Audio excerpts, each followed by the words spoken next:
Eu, enquanto cidadão, tenho dificuldades em acreditar que haverá reversão pelo clima criado. Então eu queria dizer o seguinte. Eu sou uma ameaça, não à democracia. Mas o senhor acredita que haverá reversão? Não, olha só, as coisas acontecem no Brasil e no mundo. Temos dia 20 agora de janeiro, assume Mas que vai lhe julgar os mesmos que lhe tiraram os direitos?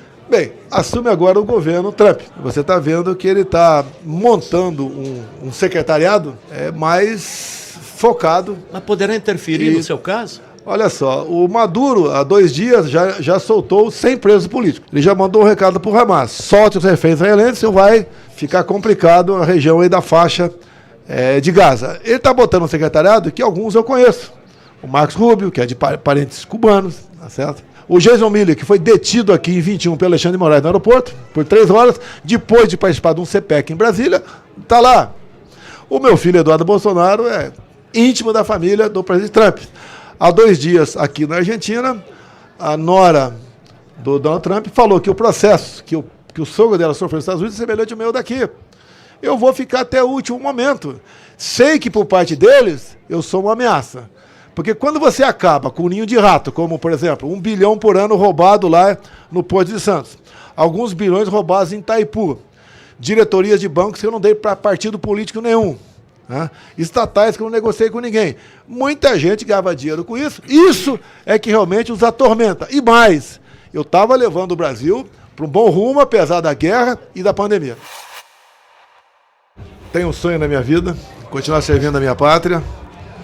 Problemas estão sempre à nossa frente. Afinal de contas, se eu fosse uma pessoa que nada representasse, não precisava estar fazendo tanta coisa contra a gente. Mas vocês do agro representam praticamente 1/3 do nosso PIB.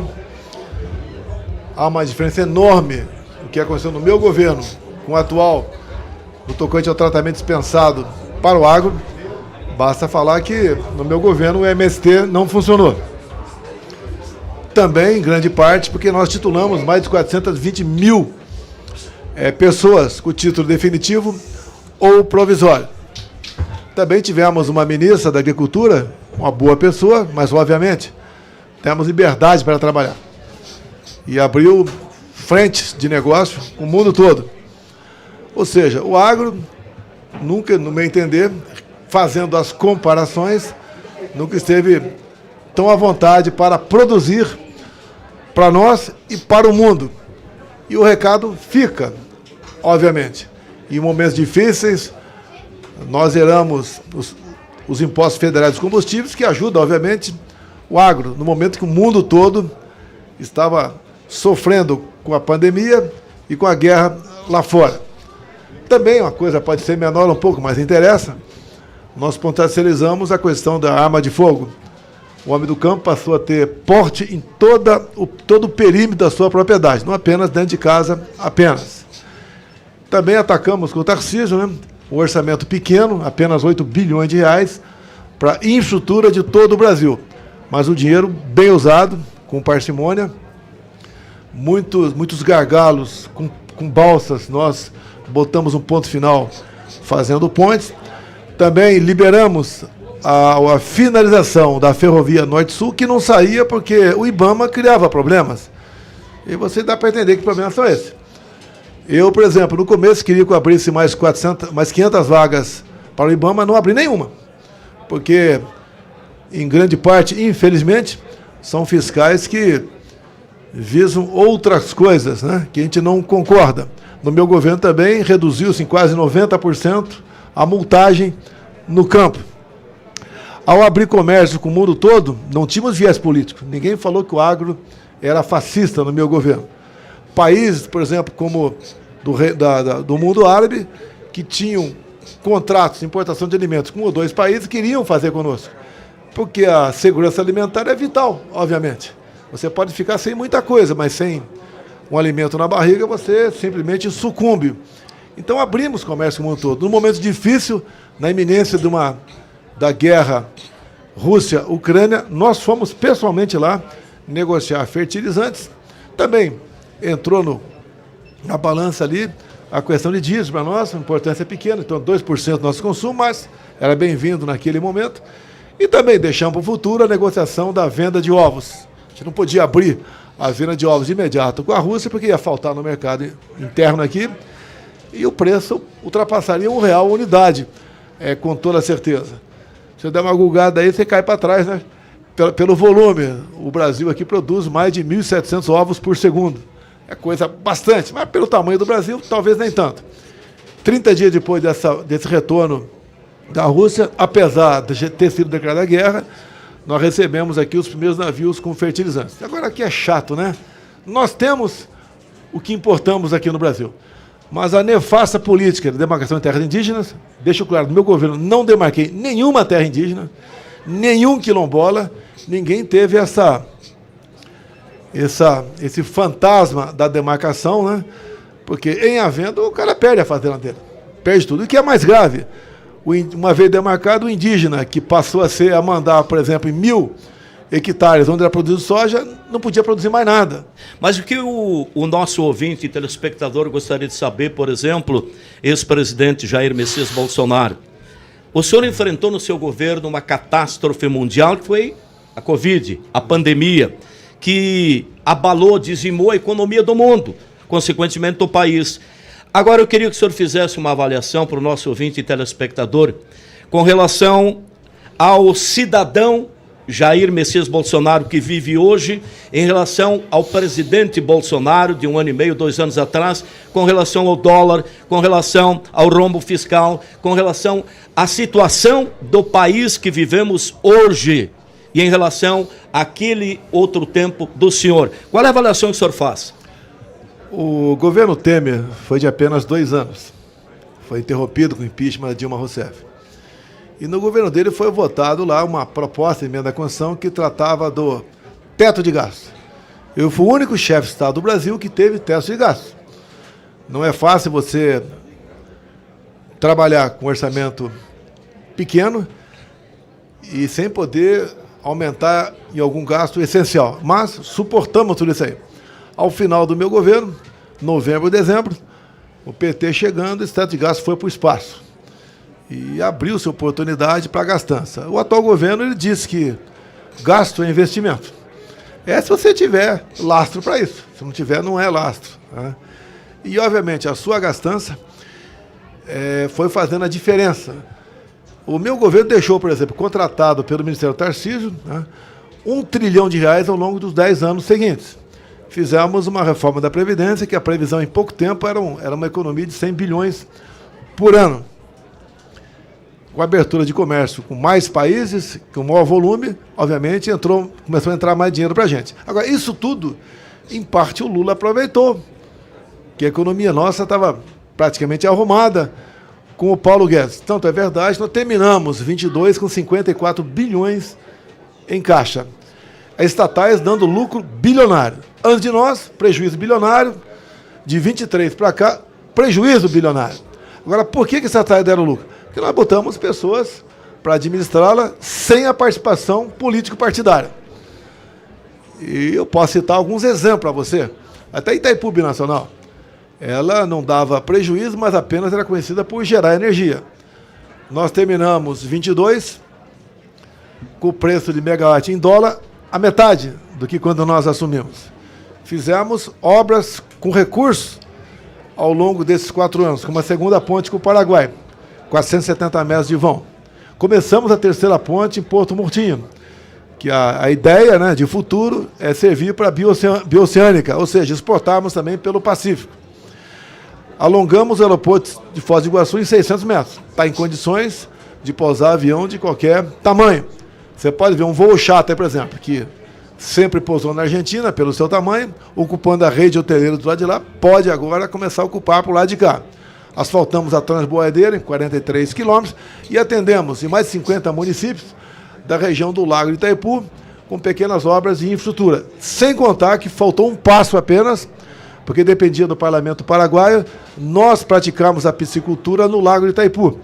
O nosso secretário Jorge Seife levou isso avante, faltou um passinho para continuar, inclusive junto a órgãos aqui do Brasil. Nós fomos para zerar os impostos de ração para peixe. Bem, parou isso aí. A previsão nossa era aumentar em 20% com tilápia a produção de pescado no Brasil. É coisa simples, né? Um lago de 100 por 100, 1 hectare, ele nos gera, né, de 10 a 15 toneladas de tilápia por ano. Ele sendo compartilhado, né, praticando a piscicultura, se multiplica por 10 esse valor. De 100 a 150 toneladas de tilápia. Você olha o tamanho do Lago Itaipu, você vê o seu potencial para isso. A gente não pode aceitar que um país passe fome com todo esse potencial pela frente. Presidente, deixa eu lhe perguntar o seguinte. Quando nós vivemos num país, no caso agora o Brasil, com a situação do dólar, com a inflação, com o rombo fiscal, o investidor acaba afugentado. As consequências virão mais tarde. Como é que o senhor vê esse projeto de reforma que o presidente da República enviou ao Congresso, procurando reduzir esse rombo fiscal? Qual é a avaliação que o senhor faz? Um pouquinho antes, no nosso governo, nós chegamos a ter a Selic a 2%, ok? Depois da pandemia, que houve certo desequilíbrio. Na média final, nos 4 anos, nós tivemos a menor taxa Selic de qualquer outro governo. Obviamente, muita gente vive de empréstimos para financiar aí o seu produto. Com essa taxa, que deve aumentar na semana que vem, talvez próximo de mais 1%. A nossa dívida interna já tem 9 trilhões de reais. Se botar, só fazer as contas aí, né? Se for para 14%, se bem que essa não é a taxa dos seus empréstimos, seus papéis um pouco acima disso aí, vamos calcular 15%, 15 vezes 9 trilhões. A gente paga por dia, só de juros, só de serviço da dívida, mais de 2 bilhões de reais. Agora, tem como buscar alternativa para isso? Tem. Tá? Eu conheço o Brasil, já conheci um pouco, e como presidente voei o Brasil todo. Por exemplo, o Brasil precisa de energia, ninguém nega isso. Você vai no Vale do Rio Cotingo, lá em Roraima, são 12 quilômetros de extensão, esse vale, por uma cota de 600 metros. E um rio perene, com bastante água. Ou seja, ali você pode fazer ali, montar as turbinas, um custo muito barato, porque não tem grandes obras a ser feitas, e aí só ali você gera energia elétrica para todo o Nordeste. E parte ainda para você mecanizar os minerais que existem naquela região. Ali em Roraima você tem uma tabela periódica embaixo da terra. Você não pode continuar exportando in natura esses minérios. Você senta, por exemplo, na beira do estrada de ferro, ali em Eldorado dos Carajás. Você conta por hora o tempo que um trem está exportando de minério para a China. Ninguém quer suspender o minério para a China. Mas a gente poderia trabalhar um pouco isso aí, quem sabe pelotizá-lo, quem sabe aprofundar nas lâminas de aço, para você não continuar exportando isso, porque hoje em dia, em grande parte, de quem entra de recursos para o Tesouro, são os impostos apenas. Mas tem coisa ali que em 10, 15, 20 ou 30 anos vai acabar. A gente vai ver do quê? E a China faz seu papel. Tá? Ele faz montanhas de minerais estratégicos. Quando você for, por exemplo, em Araxá, e for ver lá que nós extraímos nióbio, tem umas 50 bandeiras de países que importam o nióbio nosso. Países que não têm tecnologia, mas que fazem reserva estratégica para tal. Nós entregamos a mina de nióbio, no meu governo não, né? Foi entregue a mina de nióbio de Catalão para a China. Temos uma grande reserva na região de 6 Lagos. Fui sobrevoar lá. Confessar aqui, né? Falei para pousar em tal local, o cara do avião lá, no aeroporto, não pode pousar por causa disso. Vai pousar, eu sou presidente, posei. Fui conversar com o indígena, fui ver, senti o cheiro daquele local ali, né? Tem gente ali que está bem mais instruída, com todo respeito, que nós dois. É gente que tem interesse estratégico naquela região. Você pode ver. Há poucos meses, um país da África subsaariana, lá um cara deu um golpe lá, que é muito comum, né? Não esse golpe de Araque aqui, que a imprensa fala muito aqui, que teria quase que ocorrido no final do meu mandato. E aquele país exportava 70% da necessidade de urânio da França. E falou que não vai ter mais exportação de urânio. E o Macron veio para cá, foi na Amazônia, Lula do lado, e índio Raoni do outro lado.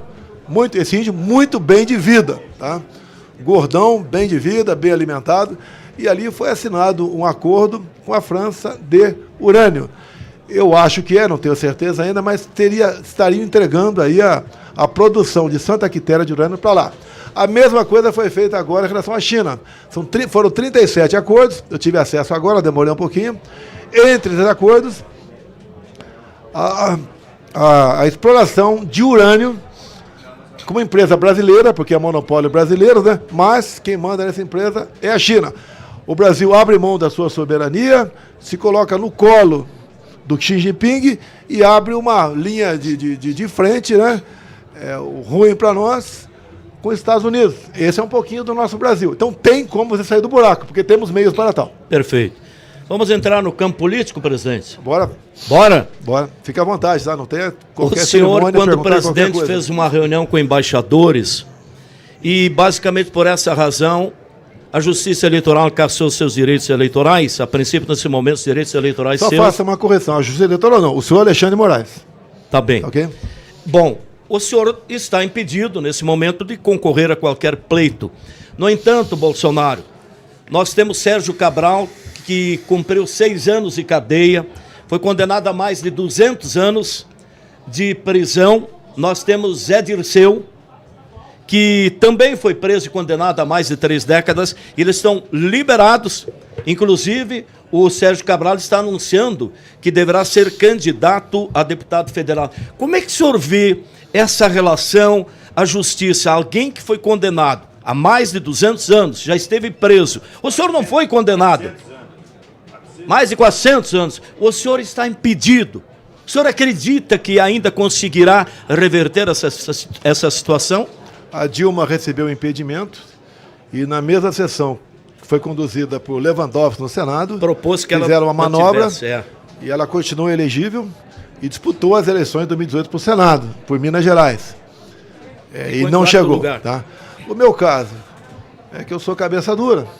Eu não cedi ao sistema. Eu não mudei de lado. Eu estaria muito bem, talvez até mais gordo um pouquinho, né? Nada contra os gordinhos, ok? Se tivesse aceitado a continuar a levar uma vida, né, como eles gostariam que eu levasse. Bem, o que acontece? Eu cheguei na presidência por acaso. Não vou negar isso aí. Jamais esperava ser vereador. Fui vereador do Rio de Janeiro, depois por 7 mandatos consecutivos deputado federal. Eu não discursava para as paredes, como alguns dizem, né? Eu discursava para quase 10 milhões de pessoas. Porque quando você usa a tribuna, eu só podia usar sexta-feira, quando tinha o baixo clero, podia usá-la. Você ia na Voz do Brasil à noite. Então você dava o seu recado. Vim candidato 3 vezes a presidente da Câmara. Para ganhar? Não. A imprensa debocha. Eu sabia que ia ter só o meu voto. Tive uma vez 2 votos, depois 4, depois 9.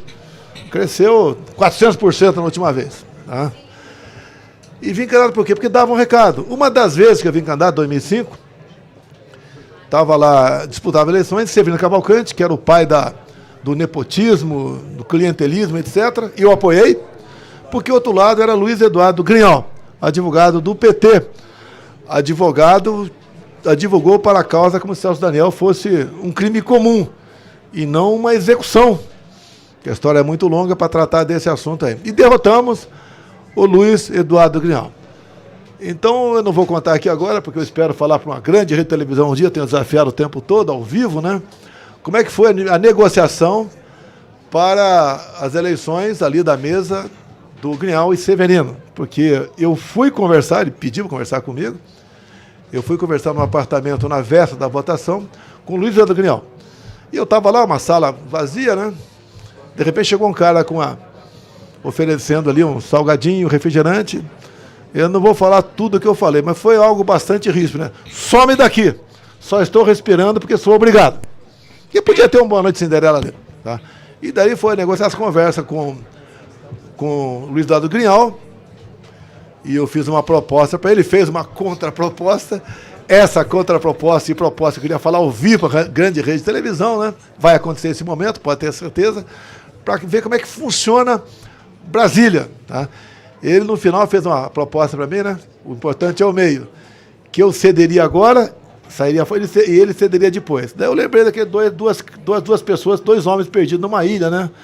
Onde eles queriam fazer alguma coisa, mas quem seria o primeiro? Tá? Se ele fosse o primeiro, a gente conversaria. E, obviamente, tinha uma coisa que me interessava negociar, não aceitou, fomos pro pau. Se você botar no YouTube o melhor discurso de Bolsonaro, 10 minutos, onde eu desandei o que era o PT. Imagine se o Rio Grinhal, com o Lula presidente, fosse eleito presidente da Câmara dos Deputados. Que desgraça seria para o nosso Brasil. Em 24 edições de FenaSoja, o senhor conseguiu, quando presidente, trazer o maior público em um único dia. 71 mil pessoas.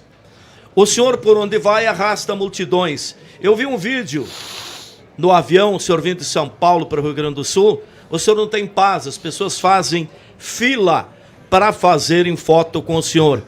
Como é que o senhor perdeu a eleição? O senhor contribuiu? Olha só, isso é importante, olha só. Para isso? Em 22, muita coisa aconteceu. Teve o dedo do TSE favorável à eleição do Lula. Por exemplo, o TSE fez uma campanha massiva, junto a Midway, junto a Showcase, gastou uma fortuna para que jovens de 16, 17 anos tirassem título. Essa faixa etária, 3/4 votam no PT. E foram um pouco mais de 4 milhões de pessoas. Só aí deu mais de 2 milhões de votos para o Lula. Eu não pude, durante a campanha eleitoral, mostrar o Lula falando favorável ao aborto. Favorável a roubar celular, porque é para tomar uma cervejinha. Não pude mostrar a imagem do 7 de setembro. Imagem do meu discurso na ONU. Imagem minha lá no sepultamento da Rainha Elizabeth. Não podia botar o Lula no Morro do Alemão, conversando com líderes regionais, mas que eram apoiados, só chegaram a essas lideranças, né, dado o apoio do tráfico. A gente não podia mostrar nada. Tá? Eu não podia mostrar o Lula ao lado de Maduro, ao lado de Chaves, ao lado de Ortega. Não podia mostrar nada. Tá? E acabaram as eleições, o meu partido peticionou o TSE por algumas suspeitas, vamos assim dizer. No dia seguinte, um dia após, o ministro Alexandre de Moraes indeferiu a nosso questionamento e nos deu uma multa de 22 milhões de reais. Qual advogado peticiona quem quer que seja e recebe uma multa? Bem, para nós recuamos. Se recorrêssemos, tá, a multa poderia passar para 200 milhões e, quem sabe, até caçar o registro do PL. E daí o que aconteceu? Eu comecei a falar onde nós podemos buscar uma alternativa para questionar essa questão. Eu confio na máquina, não confio no programador. Eu acho que é a mesma coisa, vocês concordam comigo aqui. E daí começou essa confusão toda de golpe, né? E eu busquei autoridades no meu governo para discutir medidas dentro das 4 linhas. Tanto é que no depoimento do comandante do Exército Brasileiro, ele diz lá que eu conversei com ele sobre hipóteses de GLO, defesa, sítio, dispositivos constitucionais. Mas, rápidas conversas, chegamos à conclusão que não tínhamos nada o que fazer. E aceitamos o resultado, abrimos o nosso governo para a transição, nomeei os comandantes das Forças Armadas que o Lula queria, foi nomeado, e dia 30 de dezembro saí do Brasil. Então aí está agora a Polícia Federal de esquerda, vermelha, que está o Andrei na frente, que está processando o Van Hatten, que está aqui, por usar a tribuna da Câmara. Eu lembro do Márcio Moreira Alves lá atrás, do período militar. Tá certo? Que deu aquela confusão toda lá. Aqui é a mesma coisa. O parlamentar perdeu o direito de expressão, segundo o Andrei, segundo o Lewandowski da Justiça, segundo a Polícia Federal e segundo o próprio Lula, que não faz nada. O direito à palavra na Câmara, quando eu cheguei em 91, a Constituição dizia, artigo 53, deputados e senadores são invioláveis por suas opiniões, palavras e votos. E tinha aquela confusão. Qual o limite? Em 2001, alguém apresentou uma proposta de emenda da Constituição e botou o pronome indefinido quaisquer. Os deputados e senadores são invioláveis por quaisquer. O que é quaisquer? Quaisquer. Palavras, opiniões e votos. E agora está o governo, está a Polícia Federal, está o próprio Alexandre de Moraes questionando isso aí. Diz que o parlamento é o local de discutir-se com tranquilidade e urbanidade. Se fosse assim, não precisava do artigo 53. O seu ajudante Mauro Cid ontem foi ouvido pela 11ª vez pela Polícia Federal, pelo Alexandre de Moraes. Quando o senhor falava da Polícia Federal que persegue deputados, inclusive o Van Hatten que está aqui, inclusive um padre que está sendo investigado, um padre que tem como arma a cruz. Onde é que isso vai chegar? Como é que o senhor interpreta isso? A 11ª vez que o seu ajudante de ordem, o Mauro Cid, foi ouvido ontem. O que eles querem buscar? Olha só. Na denúncia da PF, quase 900 páginas, não tem a delação ou colaboração do Cid. Eles ficam ajustando essas delações, essas colaborações. Ajustando, tanto é que tudo é secreto. Agora deixa eu concluir aqui. Em 22 nós questionamos, e o Alexandre de Moraes falou o seguinte: quem duvida do processo eleitoral está atentando contra a democracia. Agora eu pergunto, por que em 18 foi aberto um inquérito da PF para investigar possível fraude na minha campanha? Porque eles queriam botar o Haddad no meu lugar. E o que aconteceu com esse inquérito? 1361/2018 PF. Está em aberto até hoje. Eu tive acesso a esse inquérito porque ele foi disponibilizado para uma comissão especial da Câmara dos Deputados que discutia a questão do voto impresso. Quando eu mostrei para os embaixadores esse inquérito, porque 2 meses antes o Fachin tinha se reunido com os embaixadores e tinha falado o quê? Olha que um ministro do Supremo Tribunal Federal, que era presidente do TSE, reuniu-se com os embaixadores, que é uma política privativa do presidente, a mensagem que ele deu: acabando as eleições, tão logo o TSE anuncia o resultado, os seus respectivos chefes de Estado devem reconhecer imediatamente o ganhador das eleições. Ele tinha certeza que não ia ganhar? Agora, nesse inquérito, tem 3 páginas apenas que interessam. Tu cai para trás. Se eu falar aqui, eu posso ser preso aí fora. Porque ele é mais um inquérito confidencial, apesar em 18. O Alexandre de Moraes não está no TSE, ele agora é o xerife do Brasil. É o xerife da Justiça Eleitoral, de tudo, tá? Então tá nesse pé. Tem os, não vocês aqui, né? Tenho falado agora há pouco, falei com a Rádio Gaúcha, estava atacando, dando pancada em mim, não tem problema, eu falo com qualquer órgão de imprensa. Peçam, né, via lei de acesso à informação, esse inquérito, que você tiver acesso apenas a 3 páginas, que eu diria para você, tem centenas, eu diria só as 3, você cai para trás. É inacreditável o que aconteceu. Então, a questão das eleições, né, se esse inquérito vier à tona, muda o destino do Brasil. Eu vou lhe perguntar, obviamente o senhor vai responder, se o senhor assim entender. O último episódio da Polícia Federal, do Supremo Tribunal, é em relação ao golpe, que prevê inclusive alguns assassinatos. Nós temos generais, altas figuras do Exército presas. O senhor participou dessa situação, o senhor está sendo acusado, né, dessas investigações, de ser um dos articuladores desse golpe, desses assassinatos, enfim, para não permitir que Lula assumisse a presidência. Olha só, foi falado muito das 4 linhas, sempre joguei dentro delas, e que busquei alternativas, como o próprio depoimento do comandante do Exército, que era, entre outras, estado de sítio e estado de defesa. Estado de sítio, eles bateram muito em mim, estado de sítio. Mas o que é um estado de sítio? O presidente convoca os conselhos da República da Defesa, que eu não convoquei, ouve, e depois manda uma mensagem para o Congresso pedindo autorização para baixar o decreto de estado de sítio, que também não foi feito, obviamente. E você vê depois, a Folha de São Paulo, por alguns momentos, em especial a Folha Online, pegou aí que o jornalista Gleum teve acesso aos 6 gigas e passou, entre outras coisas, áudios do juiz instrutor lá do Alexandre de Moraes, que tinha acesso direto ao tal de Tagliaferro, que era o outro encarregado da Comissão de Combate à Desinformação, ele falando: carregue agora no 142, mude isso que o ministro quer dessa maneira, me quebra o galho aí, faça isso, você vai perturbar a gente. O ministro quer o Eduardo Bolsonaro. O que quer? O que quer? Se fosse por lá de cá, seria execução, assassinato. O que é por lá de lá? Você vê, por exemplo, no dia da diplomação do Lula, o ministro Benedito, do TSE, que é do STJ, falando para Alexandre de Moraes: missão dada é missão cumprida. Imagina se eu tivesse poder de abrir inquérito por lá de cá. Ia perguntar para o ministro: o que é missão dada é missão cumprida? Ia perguntar para o próprio ministro Alexandre de Moraes: o que é esse gesto de cortar o pescoço? Imagina se é por lá de cá. Bem, quando o pessoal começa a fazer pesca probatória, quebra sigilo telefônico, prende gente, desmonetiza páginas, tem a PF do seu lado, tem grande parte da mídia tradicional do teu lado. Se tivesse censura na mídia social, eu estaria condenado a 10 milhões de cadeia hoje em dia. Então, não existiu da minha parte, e tendo por parte desses militares também, qualquer ideia. Pode até alguém ter pensado num trem desse aí, mas de dar um golpe aqui no Brasil. O que é um golpe? Você pega a 64, diz que 64 foi golpe, mas a 64 estava ao lado dos governadores, não foram as Forças Armadas, foram os governadores Carlos Lacerda do Rio, Adhemar de Barros em São Paulo e o Carvalho Pinto, basicamente, lá em Minas Gerais. Isso foi essa questão. 3 governadores, alguns setores das Forças Armadas junto, outros não. A OAB favorável, toda a mídia, exceto o Jornal Última Hora, favorável. Todos os empresários e fazendeiros favoráveis também, porque a esquerda estava caminhando. E a esquerda é expropriação. E tinha ali o presidente da época, que vivia na China. E acabou acontecendo o 64.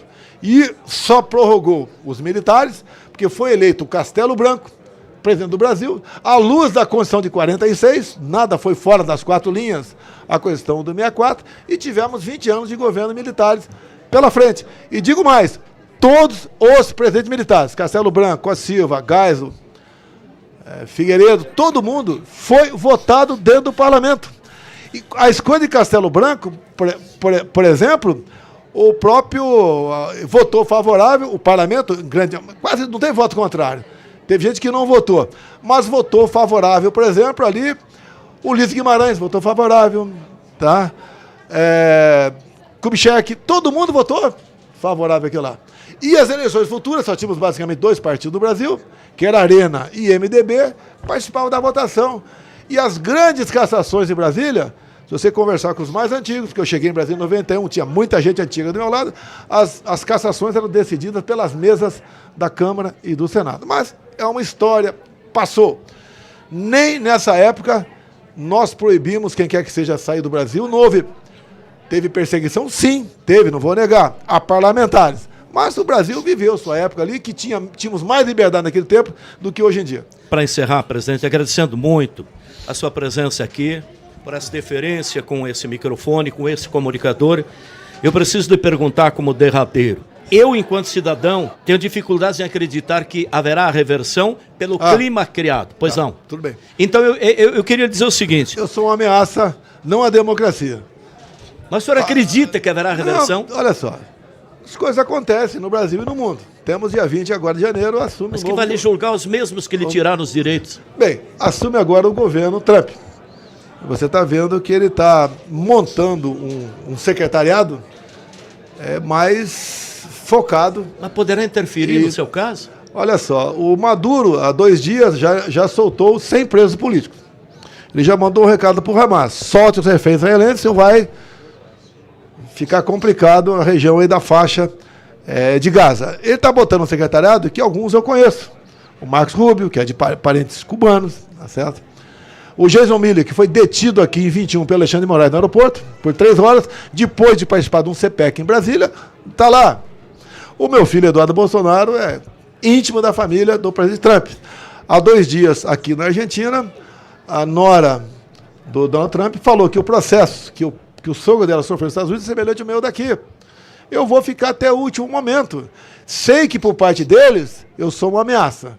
Porque quando você acaba com um ninho de rato, como, por exemplo, 1 bilhão por ano roubado lá no Porto de Santos, alguns bilhões roubados em Itaipu, diretorias de bancos que eu não dei para partido político nenhum, né? Estatais que eu não negociei com ninguém.